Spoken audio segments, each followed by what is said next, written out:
Itu kira-kira berapa lama Bu menjalani? Nah, kalau S3 ini agak lama nih, soalnya banyak drama Oh gitu. di UNJ-nya juga ya.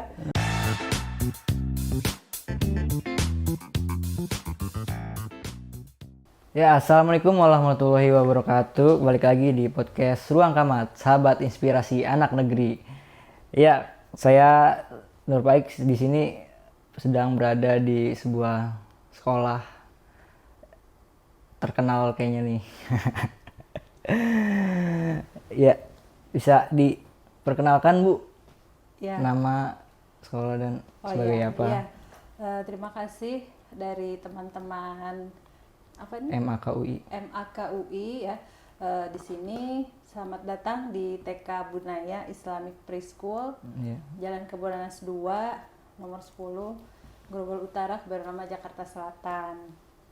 Itu jadi ya ini sekolah TK di sini. Ya, Bu. Perkenalkan dengan siapa Ya, dan sebagai apa? saya Fadliah, kepala sekolah di Bunaya Islamic Preschool. Eh, Sekolah ini sudah berdiri dari 2004 ya, dan ini adalah yayasan milik keluarga kami gitu. Jadi saya diamanahkan untuk mengelola sekolah ini. Itu dari awal ya sampai sekarang. Sebenarnya dulu nggak di sini sekolahnya. Oh gitu. Jadi di seberang sana. Masih di jalan ini, cuma di seberang ya. Kemudian pindah ke sini tahun 2007 ya. Ya akhirnya berkembang 1 lantai, 2 lantai ya. Kemudian ya sekarang sudah ada SD-nya gitu. Gitu. Sudah berapa lama berdirinya sekolah TK Bunaya apa? Ya, jadi kalau lihat dari usia ini udah remaja ya, 17 tahun. Oh, udah lumayan juga ya Bu. Iya, untuk TK-nya. Kalau SD-nya baru usia SD 6 tahun, mau ke 7 tahun ya. Kalau TK-nya sudah usia dewasa ya, 17 tahun 17 ya. tahun. Gitu. Kalau untuk Ibu sudah berapa lama terjun di dunia pendidikan? Iya, saya dulu tertarik dengan dunia anak usia dini ketika punya anak ya. Kemudian sebenarnya saya backgroundnya teknik, teknik arsitektur Teknik ya arsitektur. dulu. Dan saya kuliah juga di sastra Arab UI. Ya setelah itu ingin mendidik anak lebih baik ya, maka kita sama-sama membangun Bunaya gitu. Bunaya ini diambil dari kata dalam surat Luqman ya Faik ya. Jadi Iya. ada tuh di surat Luqman ayat 13 ya. Wa idh qala Luqmanu libnihi wa huwa ya'izuhu ya bunayya la tusyrik billah innasyirka la zulmun azim. Jadi dari situlah kita ambil nama Bunaya gitu. Ya dulu namanya bukan Bunaya Islamic Preschool, awalnya namanya rumah bermain dan belajar Bunaya, karena memang kita dulu backgroundnya homey gitu ya.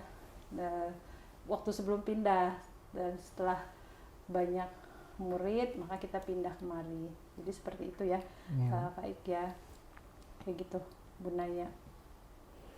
Nah, gimana sih Bu proses menjadi kepala sekolahnya itu?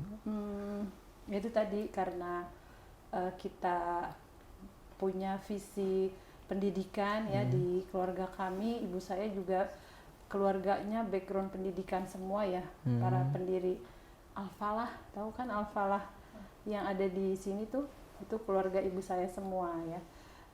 Kemudian juga dari keluarga suami itu juga pendidik juga ya, punya beberapa yayasan di bidang pendidikan. Nah akhirnya ya udah kita membuka bidang pendidikan ini, khususnya dari taman kanak-kanak dulu ya, taman kanak-kanak, dan akhirnya ya sampai sekarang. Jadi ya begitulah ceritanya gitu ya. Kalau boleh tahu ini Bunda ini menerima berapa murid per tahun ya Bu? Kita kan kapasitas kelas sebenarnya ada 6 gitu ya. Jadi 6 kelas dan satu kelas itu ya 15 ya. Jadi 90 lah masih bisa gitu ya untuk satu selama 1 tahun pelajaran gitu. Jadi ya kayak gitu pakai sistem sentra karena kita nggak bisa banyak-banyak satu kelas ya. Apalagi udah pandemi gini ya, dikasih PTMT gitu ya. Nah udah kita jadi aturlah gitu. Jadi maksimal segitu gitu. Jadi satu Pernah kelas. sih dulu lebih dari 100 gitu. Waduh. Cuma kasihan gurunya Iya gitu. Iya. Tidak tertangani khawatirnya anak-anak gitu ya. Kalau apalagi setelah sistem sentra udah kita harus ya semua anak terlayani dengan baik gitu. Gitu. Kalau di sini berapa pengajar Bu? Kira-kira? Satu kelas 2 jadi 12 guru kan 6 kelas ya jadi 12 guru. Ya setiap kelas ada guru sentra ada guru kelas gitu. Gitu. Kalau ini saya baca dari artikel katanya Ibu bisa sekolah S3 juga ya Bu? Iya dulu karena S1 saya bukan background pendidikan, tapi saya belajar ya dari pelatihan, dari yang lain-lain. Kemudian akhirnya saya kuliah lagi S2 dan S3-nya di UNJ. Itu kan background pendidikan dan ketemu banyak teman-teman yang bergerak di bidang pendidikan. Ya akhirnya dari S2 itu kemudian S3 lulus tahun 2012 ya S2 kemudian lanjut langsung S3 gitu ya tahun saya lupa tuh pokoknya S3 itu tanggung ya udah S2 itu dorongan dari pembimbing saya ya pembimbing tesis ya udah lanjut aja gitu dan saya juga memang berencana dan saya dan suami ya kita harus lulus kuliah S3 itu sebelum anak-anak kuliah jadi waktu masih kecil-kecil ya udah kita harus selesaikan dan kalau kita mau terjun di dunia pendidikan kita harus serius kita ambil seluruh ilmunya kita terapkan itu makanya saya suami saya selesai di tahun 2019 saya 2020 kemarin jadi ya pokoknya kita yaitu pas anak saya masuk 2021 gitu, kuliah gitu ya jadi yaitu kita sesuai dengan target lah gitu. Jadi memang harus terfaik juga nih teman-teman yang lain ya Bu, amin Bu, semoga itu kita udah berjeda berapa tahun gitu ya setelah saya S1 3 kali tuh ya jadinya karena ya itu memang senang kuliah sih ya senang belajar sih sebenarnya ya karena harus banyak ilmu ya untuk kita ajarkan ke anak-anak itu makanya ya terakhir udah mantap di dunia pendidikan barulah kita seriuskan untuk kuliah ya selesaikan sampai S3 gitu. Itu kira-kira berapa lama Bu menjalani? Nah, kalau S3 ini agak lama nih. Soalnya banyak drama. Oh gitu. Di UNJ-nya juga ya. Dan di kuliah S3 saya ini itu saya baru punya bayi tuh sebenarnya. Pernah saya kuliah tuh ujian ada anak saya di sebelah saya. Gimana tuh? Ya nggak apa-apa gitu. Itu S2 deh. S3 udah umur berapa ya? Jadi ditemanin ibu mertua saya ke sekolah, ke kampus ya. Karena masih baik gitu ya. Jadi ya alhamdulillah semuanya mendukung sih keluarga ya dari keluarga saya dan juga keluarga suami ya. Jadi kita Cuma memang lama tuh. Kemarin banyak peraturan baru sehingga ya kita jadi apa ya, naik turun ya. Biasa deh kalau kuliah kan kita harus ikutin gaya maunya dosen ya. Iya Bu, agak ribet ya Bu. Jadi saya maunya ini, tapi sama dosen nggak boleh ganti lagi. Tuh lama tuh proses proposal ya, gitu. Kan tapi nggak usah inilah. Ya udah, saya off dulu. Udah kan kalau nggak seret off dulu deh. Nah itu berapa tahun tuh berhenti dulu, terus baru mulai lagi. Padahal ini sebenarnya cepet ya, cuma kan memang aturan-aturan di kampus itu kadang nggak sesuai ya dengan kehendak kita. Ya udah jadi dijalanin aja. Pas terakhir dapat surat cinta tuh Iya, harus hasil selesaikan. cinta. Maksudnya harus selesaikan, Iya, kalau iya. enggak ntar di DO gitu. Baru saya kelarin deh gitu. Ya udahlah, apapun ininya ya udah kita selesaikan. Ya alhamdulillah selesai gitu. Sama Bu Kalau kalau diselesaikan mah selesai, 6 bulan juga selesai. Aduh. Sebenarnya. Kalau Cuma ini. ya prosesnya kan harus bikin jurnal ya. Apa proceeding ya, itu kalau S3 tuh. Jadi agak lama. Kalau bikin itunya sih sebenarnya ya bisa cepet gitu. Bu kalau boleh tahu kampusnya di mana Bu? UNJ, UNJ. Universitas Negeri Jakarta. Oh. Ya kampusnya para pendidik lah ya. Langsung aja saya di sana. Pokoknya tiap malam tuh kan sore ya kita kalau kuliah tuh saya ambil kelas yang non reguler karena kan pagi kita ada di sekolah. Jadi jam 3:30 sampai jam 9 malam tuh biasanya kuliahnya. Jadi dari bayangin deh ibu-ibu ya. Terus punya anak kecil. Tapi tanpa dorongan dari keluarga juga nggak akan selesai sih gitu ya. Alhamdulillah ya selesai gitu. Udah saya udah bilang udah nggak mau kuliah lagi deh. Saya udah bilang udah cukup gitu. Kalau boleh tahu motivasi tersendirinya untuk menggapai S3-nya itu apa Bu? Ya itu saya ingin buktikan kepada anak-anak ya, kepada anak muda semua bahwa dan kepada perempuan ya, terutama sebenarnya yang paling memberikan motivasi itu dulu ibu saya. Jadi karena ibu saya tidak S1 gitu ya. Bahkan SD-nya pun karena lompat-lompat ya. Kalau zaman dulu kan ada tuh pinter ya, jadi naik kelas nggak lulus SD-nya. Cuma akhirnya ya udah stop gitu kan. Nah anak-anak perempuannya sebisa mungkin kuliah gitu. Dan selalu difasilitasi. Ya udah jadi kita juga memanfaatkan kepercayaan dan dorongan itu ya. Itu saya ingat banget ya. Jadi ya perempuan harus maju ya, walaupun apalagi orang Betawi ya. Waduh. Kan jarang tuh katanya. Pokoknya harus nih gitu. Oh ya udah, itu dulu yang saya nggak lupa yang diingatkan oleh ibu saya gitu. Jadi harus mau kuliah sampai manapun ayo gitu.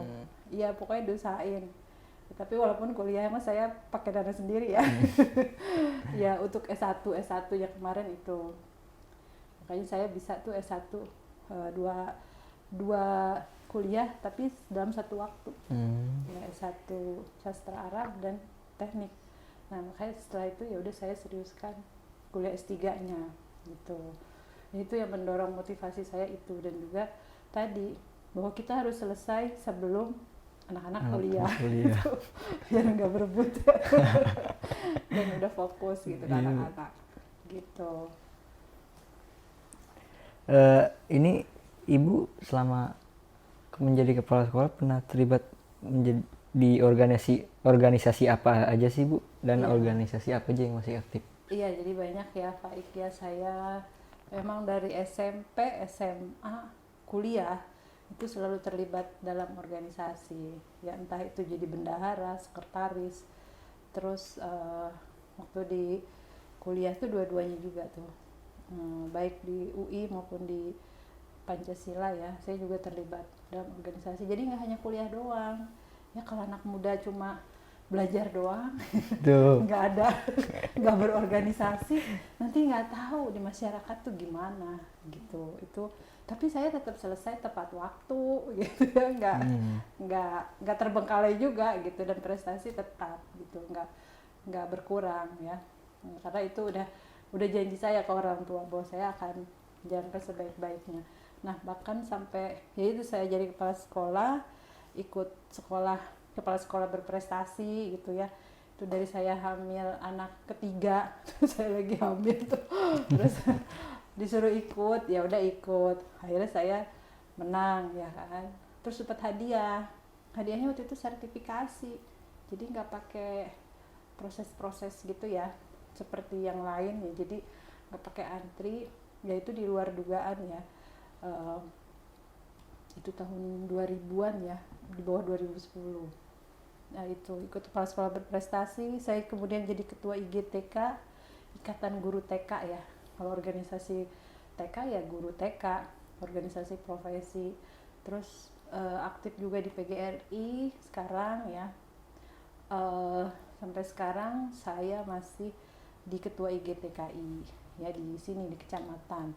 Kemudian berikutnya baru ada namanya asosiasi pelatih pendidikan anak usia dini. Nah itu jadi ini baru nih mau akan dilantik Februari nanti.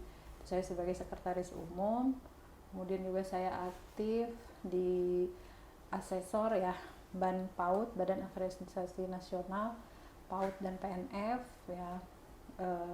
Di PKG saya juga ketua di kecamatan, pusat kegiatan gugus. Jadi beberapa sekolah-sekolah itu berkumpul ya, guru dan kepala sekolah. Dari situ juga ada organisasi juga gitu ya, jadi gitu di ya pokoknya seputar dunia pendidikan ya.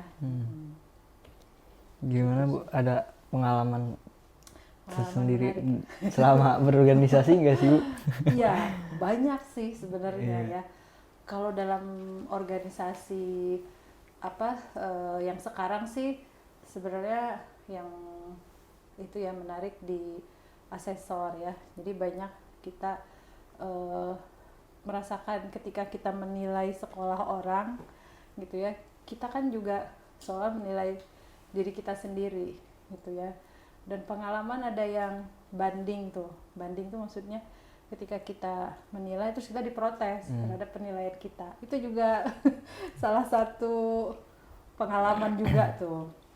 Tapi sebenarnya pengalaman menarik tuh waktu kuliah organisasi ya. Saya termasuk yang tidak setuju dengan kebijakan sekolah waktu itu, kebijakan senat ya di teknik waktu itu. Jadi kalau dulu kan masih ada perpeloncoan gitu ya, dan kita harus mengeluarkan sejumlah uang untuk membeli sesuatu yang menurut saya diharamkan ya buat kita gitu. Jadi Islam ya, memfasilitasi senior lah gitu di teknik. Saya termasuk yang tidak mau gitu, sampai didatengin ke rumah sama teman-teman angkatan gitu. Kenapa gini-gini? Udahlah ini. Itu. Tapi setelah itu memang nggak ada pengaruhnya ya. Alhamdulillah udah nggak ada lagi tuh perpeloncoan kan sekarang. Dulu saya masih, kemudian ban mobil saya dikempesin kalau saya ke kampus. Wah ini yang pada sebel sama saya gitu. Ya udah saya sih cuek aja, saya kan berjilbab ya. Mereka juga nggak berani terang-terangan, jadi ya udah kayak gitu deh. Ya pokoknya tantangan kita pasti banyak ya ketika kita ingin menegakkan sebuah kebaikan, kebenaran yang menurut kita itu benar, pasti banyak tantangannya. Itu jadi, tapi setelah itu kuliahnya nggak tahu kita bareng sama senior itu. Udah gitu pinjam catatan. Ya udah, aduh malu sendiri ya. Dan saya selesai tepat waktu gitu. Jadi nggak pengaruh ya, makanya hal-hal negatif itu kita hilangkan semua dalam dunia pendidikan. Saya ngerasain itu. Tapi kalau di UI banyak yang saya dapetin ya, Saya juga pernah aktif di KAMI, Satuan Aksi ya Mahasiswa Muslim Indonesia. Dan juga enaknya waktu di teknik itu sebagai apa ya, hubungan luar ya. Jadi saya walaupun memberontak tapi saya dijadiin juga tuh ngurus itu. Saya ketemu, oh ini dari teman-teman lain luar biasa ya, maksudnya mereka dalam profesinya serius gitu. Maka kita profesi apapun kita harus serius dan profesional gitu. Itu yang saya dapatkan dari organisasi, sehingga kita tahu oh ini seperti ini ya, organisasi ini seperti ini tuh. Itu sih banyak, insya Allah ya. Makanya jangan hanya sekolah aja nih. Iya nih Bu. Jadi saya seneng nih apa kayak gini ya. Iya, Bu. Banyak apa udah sekarang dari sisi komunikasi ya. Apa jurusannya? Multimedia Bu. Multimedia. Iya, Bu. Oh iya. Ya, jadi harus banyak ini ya, melihat dan Iya. dan harus serius menekuni bidang itu. Ini Bu, gimana sih cara membagi waktunya dengan bersosialisasi di organisasi Oh iya, dengan kuliah dulu ya. Iya. Itu ya jelas saya nggak di rumah aja. Tapi saya nggak kos, saya tetap gitu. bolak-balik, pergi pagi jam 6, pulang harus jam 6. Kalau dari jam 6 ya harus izin. Ya pokoknya kita udah lihat kuliah waktunya jam sekian sampai jam sekian ya, harus fokus ketika kuliah. Ujian harus bagus gitu. Jangan ada yang ulang ya. Terus nah organisasi di sela-sela itu gitu ya, di Pancasila saya juga masuk di Kerohanian Putri ya, waktu itu ketua Rohis itu Putri ya. Banyak teman-teman yang kemudian pakai jilbab ya, terus dekat dengan Islam. Intinya kita mengajak kepada kebaikan sih, kalau kita ingin berniat tergabung dalam sesuatu gitu, organisasi, mengambil manfaat kebaikan yang ada di situ gitu. Ya kayak gitu deh pokoknya intinya ya. Iya Bu. Aduh, Ya. banyak ya Bu ceritanya Bu. Iya, Panjang. jadi kalau kita cuma sekolah aja, kuliah aja, kita nggak tahu di dunia luar, dunia nyata, dunia lain itu seperti itu gitu ya. Tapi kita cukup tahu, tidak harus ikut tapi tidak larut gitu. Jangan kita larut dan terbawa arus negatif, justru kita lihat yang positif dan tularkan yang positif. Dulu tuh begitu, mesti idealis kan. Kalau ada anak muda ini Iya sih Bu. harus idealis gitu, mahasiswa apalagi. Nah, balik lagi ke ini Bunaya Bu. Nah Bunaya, iya. Kenapa? Saya dengar Bunaya ini termasuk sekolah penggerak ya Bu. Iya.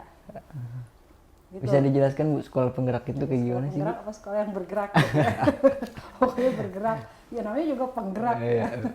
Ya sekolah penggerak itu sebenarnya program Kemendikbud ya, yang sekarang Kemdikbud adalah sekolah yang menerapkan proses yang memfokuskan pada proses pengembangan hasil belajar yang holistik. Jadi bukan hanya akademik aja. Kayak gini kan nih, berarti kalau kita kan dulu based on akademik aja gitu ya.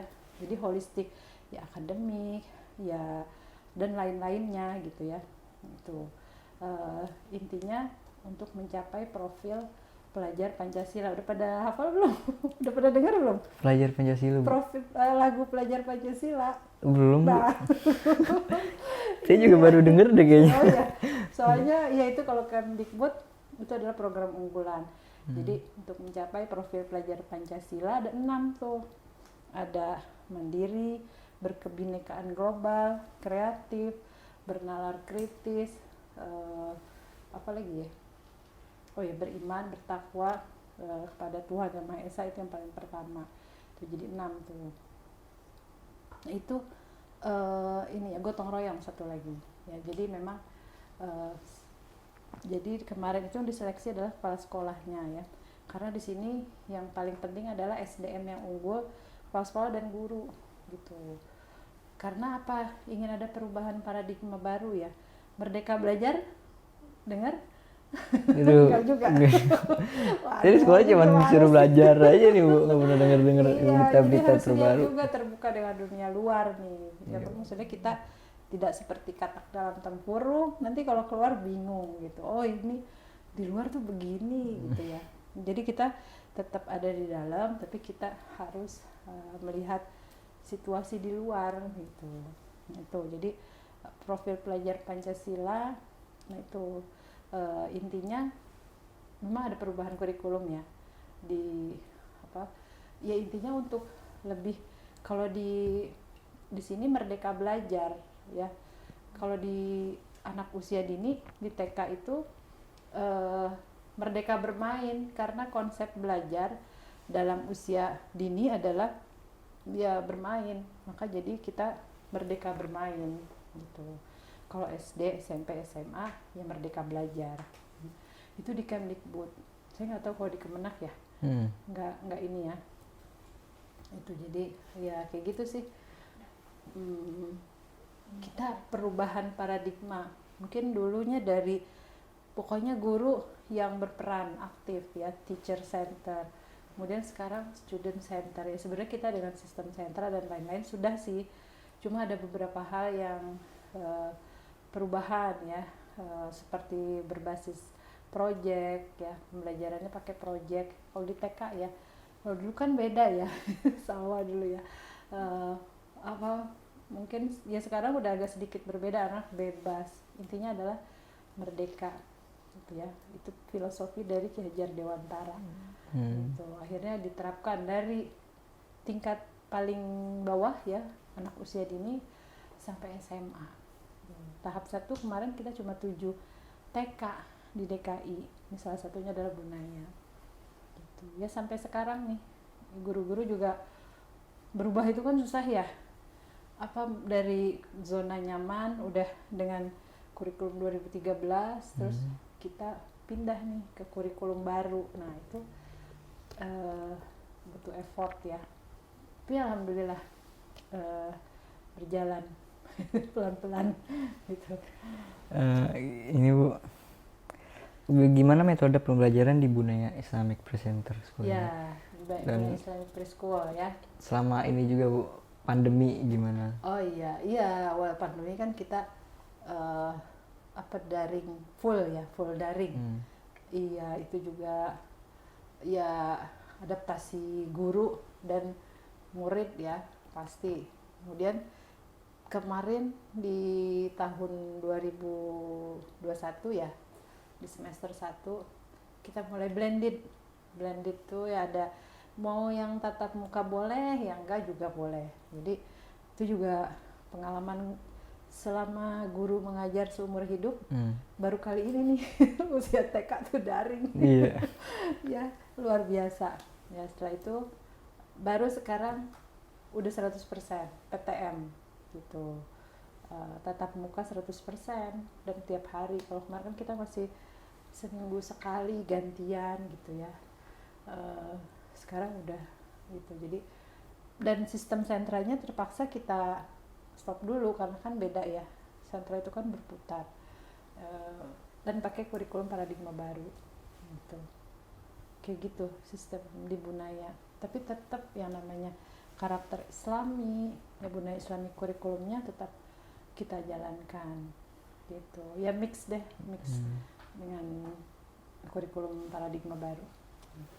Kalau boleh tahu Bu, ada program-program unggulan nggak di TK Bunaya ini? Iya, program unggulan ya, kita sebenarnya sih lebih kepada ini ya, penanaman nilai-nilai agama, pembiasaan, karena namanya juga Bunaya gitu kan, diambil dari bahasa Arab, dari surat Luqman. Maka kita di sini programnya hafalan ya, surat pendek, kemudian hadis ya, bacaan sholat, dan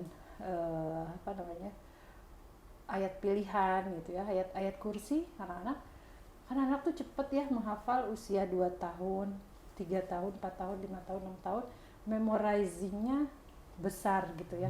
Apapun lagu yang dia dengar dia akan hafal. Sayang sekali gitu kalau kita tidak isi, ibarat gelas kosong, akhirnya kita isi dengan air jernih, jangan kata-kata yang tidak baik gitu. Maka kita isi dengan hafalan-hafalan itu tadi, dengan metode-metode yang mudah untuk mereka. Cepet anak-anak itu menghafal, rata-rata TKB ya, ayat kursi sudah hafal ya. Terus bacaan sholat dan gerakannya karena kita ajarkan itu juga bisa gitu ya anak-anak, mulai dari niat sampai tahiyat akhir gitu ya. Itu adalah, jadi intinya memang penanaman nilai agama, tetapi juga kita tidak tertutup dengan dunia luar. Itu lagi anak-anak juga tahu dengan teknologi dan lain-lain.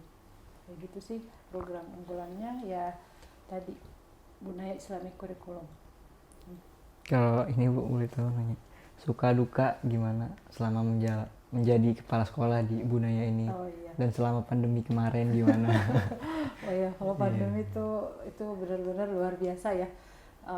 Tapi saya dulu paling berkesan tuh waktu tahun berapa ya? Saya pernah marah-marahin orang tua itu. Kenapa tuh Bu? Ya diprotes lah, apa namanya, ya biasa mungkin ada yang nggak puas gitu ya. Waktu pulang field trip anaknya dijemput telat, kemudian padahal udah datang ya jemputan, terus nggak ketemu mungkin ya yang diprotes kan kepala sekolah, padahal guru masih ada di situ. Cuma yang jemput jadi miskomunikasi aja sih sebenarnya itu. Tapi setelah itu orang tuanya minta maaf karena sebenarnya bukan kita yang salah. Itu kadang kan gitu ya, orang belum tahu penjelasan apa gitu tapi udah emosi duluan gitu ya. Ya setelah itu jadi baik banget ya, udah kayak gitu. Itu pengalaman paling menarik. Tapi ada juga sih dulu yang pada curhat gitu. Curhat rumah tangga. Aduh, udah beda urusan deh itu. Iya itu, aduh pokoknya kalau yang divorce ya, mau nggak mau kita nggak mau ketemu, terus lucu jadinya. Gimana ya, mereka yang bayarin ayahnya misalnya, terus yang curhat ibunya, kadang ayahnya juga curhat nangis-nangis. Aduh. Saya bingung nih. Apa namanya, ya gitulah suka dukanya ya. Karena kan kita bukan hanya menangani anak, tapi juga seluruh anggota keluarganya ya. Bahkan ya gitu, saking mungkin udah deh curhat aja ke kepala sekolah gitu. Cuman kita ya udah ya, kita selama itu ada kaitannya dengan pendidikan anak ya udah kita akan terima gitu ya. Tapi kalau pandemi kemarin akhirnya kita semua jadi bisa tuh Canva gitu. Oh gitu, bikin background gitu ya Bu. Terus terbuka dengan teknologi ya. Karena kan mau nggak mau daring, terus Zoom ya, bikin link Zoom, terus semua fitur-fitur apa yang ada di Zoom ya. Apa lagi, kalau Google Meet gitu ya. Jadi tahu oke, gini gitu ya. Google Drive gitu, kita semua jadi terbuka dengan teknologi sih intinya. Kemarin tuh dipaksa ya karena seumur hidup kita, mungkin seumur hidup guru ya, kita baru sekali ini pandemi. Dan anak TK tuh dulu saya nggak kepikir ya daring. Belajarnya gimana coba. Anak TK. Tapi ya alhamdulillah dijalanin ya, ini sih baik-baik aja. Dan orang tuanya sangat kooperatif, jadi guru juga ya alhamdulillah berjalan. Karena memang intinya koordinasi orang tua dan guru untuk anak usia dini. Beda kan kalau anak SMK mah. Iya. Itu gimana kalau bocil-bocil? Jadi dia nggak bisa lama di depan laptop, apalagi kalau yang anaknya nggak fokus ya udah ya keliling aja gitu. Yang nemenin, yang dengerin gitu. Orang tuanya yang belajar. Iya, jadi mau nggak mau kita menitipkan pembelajaran ke orang tua. Jadi kita lebih banyak komunikasinya sebenarnya ke orang tua gitu. Harapan kedepannya untuk Bu Naya dan teman-teman di rumah gimana? Iya, ya teman-teman ya, harapannya sih ya kita Bu Naya ini tetap bisa memberikan yang terbaik gitu ya untuk masyarakat di sekitar, kemudian juga bisa meningkatkan kualitas pendidikan anak usia dini ya, mewujudkan PAUD yang berkualitas, karena ibaratnya pohon ya, bibit ini kalau tidak ditanam di tempat yang baik gitu ya, kan bibit jagung dengan bibit apa misalnya buah rambutan gitu, lagi musim rambutan atau buah mangga kan beda tuh. Apa medianya, harus kena sinar mataharinya juga, ada yang nggak boleh banyak, ada yang boleh banyak, airnya pun juga beda-beda. Nah itu kalau tidak tertangani dengan baik maka tanaman ini akan mati gitu ya. Anak pun demikian, kalau tidak dipupuk, disiram, medianya juga yang benar, itu juga tidak berkembang, maksudnya tidak tumbuh dengan baik gitu ya. Maka itu adalah pondasi, atau ibaratnya bangunan ya. Kalau pondasinya untuk 4 lantai, untuk 2 lantai kan beda. Jadi kalau pondasinya nggak baik, ya nggak kuat, nggak kokoh, dia nggak akan berdiri dengan kokoh ya. Itu jadi memang itulah anak usia dini itu usia pondasi, maka harus diperkuat dengan seluruhnya. Nanti dia mau berkembang seperti apa, yaitu terserah, nanti kita sudah berikan stimulasi semuanya dengan baik ya, gitu. Jadi ya kami berharap untuk teman-teman atau ayah bunda yang belum mengenal Bu Naya bisa datang ke Bu Naya gitu ya. Ya ini lagi penerimaan murid baru ya. Kita masih terus PPDB gitu ya. Apa ya, sekarang setelah pandemi ya udah lumayan ya. Lumayan banyak yang daftar gitu. Silahkan datang ya ke Bu Naya, ya bisa ditanyakan ya dengan TU ya dan panitia PPDB-nya. Nah, nanti kita bisa ketemu di sini ya. Intinya kita ingin bergerak bersama membangun generasi emas yang lebih baik, karena kan nanti nih generasi yang sekarang ini 40 tahun atau 30 tahun lagi akan memegang kepemimpinan ya. Jadi harus kita kelola dengan baik. Kalau generasi saya kan berarti kita bisa lihat generasinya kayak gimana gitu ya. Nah, ya itu menentukan bagaimana Indonesia nanti ya gitu, karena bonus demografi ya, usia produktif itu nanti akan banyak banget.